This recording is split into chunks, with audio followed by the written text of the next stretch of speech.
ለመስለት መጽእ በጣም ደስ ብሎና ንኻድና ማለት እዩ አዎ መጨረሻ ወደ ባዕሊ ጋማ ምዃን ዓለም አውዘና ህልም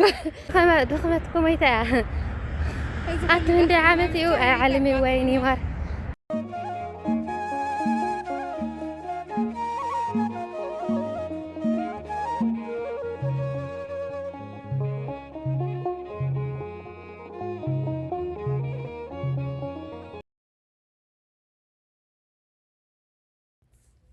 ሰላም ሰላም ናይ ገኒቱ ቤተሰብ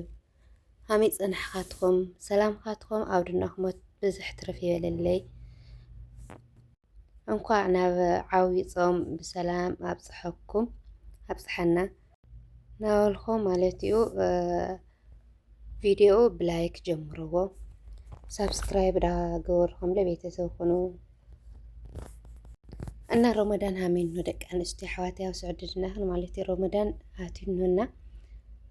ረመዳን ሲ ሃሜን ነው እግዚአብሔር አምላክ በሰላም አጀምሮ በሰላም ያፈጽመና ድኹሉ ጾም አርባዓለ ረመዳን ለ ስራሕና በሰላም አጀምሮ በሰላም ያፈጽመና ጾምና ለበሰላም አጀምሮ ለምን እንኳ መጽት ሊራ ማለት እዩ ፈንፍና ያቃ ፈንፍና ፈንፍና ያ ቀድራ እናሲ ፈንፍና ያ ወልክኩ አታብዲ ስራከን خسك አሕዋቴ አብዙ ተፈጥሮ ማለት እዩ እና خيفسر ጠርጋ አለ ምግቢያት ናርጥና ቀዳ ምግቢያት ሰራህ አባዳ ዓረ ምግቢያት ሰራህ ታዛ ኸዛነ ተትሕዝኒ ምክንያቱ ምግቢ ያሰርሐት ካብቲ ሓደ ግዴታ ሲጥዕምካ እዩና ኣብዝኖ ኣብ ዓዲ ዓረብ ኮይንክን ምግቢ ያሰርሕክን ትጾማ እንድሕር ሃለኽን ሲ ብምንታይ ኣካይዳ ብምንታይ ሲስተም ሃም ድሓዝክን እሲ ኣብ ኮመንት ኣቕምጣለይ ማለት እዩ ኣብ ዓዲ ዓረብ ኮይንክን ሲ ምግቢ ያሰርሐኽን ትጾማ እንድሕር ሃለኽን ሲ ሜላኡ ሲ ኣብ ኮመንት ኣቕምጣለይ ማለት እዩ ወይ ድማ ኣናግራኒ ብውሽጢ ኣሙ ጠይቕለይ ብላትና ማለት ክሳብ ከዚ እንሃያ ግን ትስዕር ትኽእልያ እና ስራሕ ይብልኽን ሲ መልሳለይ እዚ ፈተና እዚ ብምንታይ ሃም ድሕለፍ ማለት እዩ ካብኡ ኣነ በረይ ሓፍተይ ማለት እዩ ኣብዚ ነሸና ሕብለና ኣብ ከተማ ድማ መንገዲ ያቃረጽና ያኸድና ማለት እዩ ሎማዓንቲ ዓውይ ስጦታ ይድነና ዓውይ ካብ እንደ ዓመት መክለኩም ካብዚ ኩሉ ዓመት ሙሉእ ምስሓንቲ ብጣዕሚ ድፈትያ ዓርከይ መሓዛይ ሓፍተይ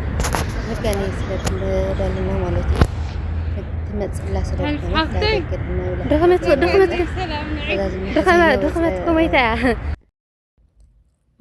መንገድ በቃ ያጓይለኽዋ ማለት እዩ ኣብዝኖ ድኽመት ኮመይታ በለት እንዳገሩ ለኸሲ ኣታሓፍቲ ቃትልኸኒ ኣላ በለት እንደብራና ብስሩ እግራ ድኽም ብልዋ ግዴታ እየ ደሞ ብጣዕሚ ይቅርታ በሬዋኒ ብጣዕሚ ድፈትየኪ ብጣዕሚ ዳኸብረኪ የኔ ውድ ዳድወልኽዋ ትጓዓዝላ ማለት እዩ ያፈርሐት ያፈርሐ ኢለ ሻርዕ ኢና ድኸድለና ብጣዕሚ ያፈርሐት ነብራ ንኸዶ ማለት እዩ ግን ግዴታ ኮይኑኒ ንዕና ይብለያ ኣነ ኳሲ ካስ ካብ ድየይሲ ያትጓዓዝኩ በእግረይሲ እሳ ኣይጓዓዘ ውልኣብያትና ማለት እዩ እዝና ድማ ብቃደማይ ማለት እዩ ብቃደማይ ይኾነ በቃ ቀድሚ ተወሰነ መዓልታት ያኸድና ሲ ኣብ መንገዲ በቃ ብዙሓት ሸርጣታት ነበሮም ማለት እዩ ካብኡ ድማ ኣብዝና ዛብቲ ምስዛ ሸርጣ ካብኣነ ድማ እስኪ ሓንቲ ክቃርጽ ብለ ማለት እዩ ሓንቲ ክቃርጽ ብለ ቃርጸ ያዛዝና እና ካዝ ረመዳን ማለት እዩ ረመዳን ከኣቲሲ ተፍትሽ ብጣዕሚ ይነብሩ ካደግሞ ውሽጢ ረመዳን እኳ እንድዒ ኣብዛ ኣጋ ረመዳን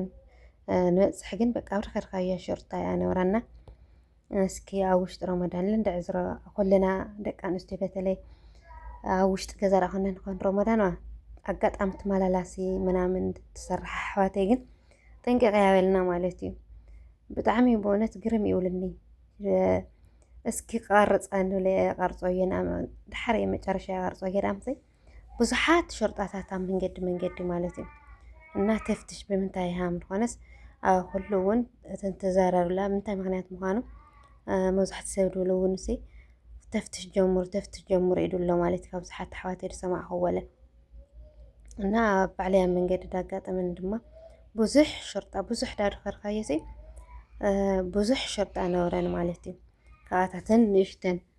ኣጋጣሚ ሲ ያኸድና ማለት እዩ ብድረኽ ወይ ኣቃርፀያ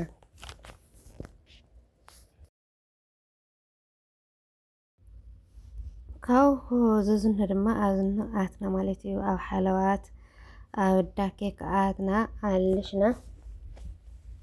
ኣብዝነ ደስ ክብል ነበረ ዘና ሓራስ ሲለካ ካዘ እንትገዝ ዘለዎ ብእውነት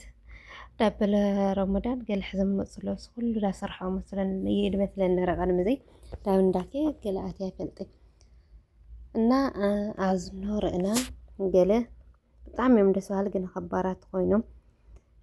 ኣብ ካልኣትና ድማ ንእስ በለት ቃዕምና ዓድግና ከይድና ማለት እዩ ግን ሲ ቪድዮ ተይተወደአኒ ከውግዐክ እንዳጋጠመኒ ማለት እዩ እና ካብኡ ብወፃና ቀጥታ ሲ ኣብቲ በርና ሲ ኣብኡ ፅንሓትና ማለት እዩ ሸርጣ ካብኡ ደይሓሰብናሉ ዳብ ካልእ በጋልኣትና ዘውርና ሃም ከድና ዘውራ መጻትና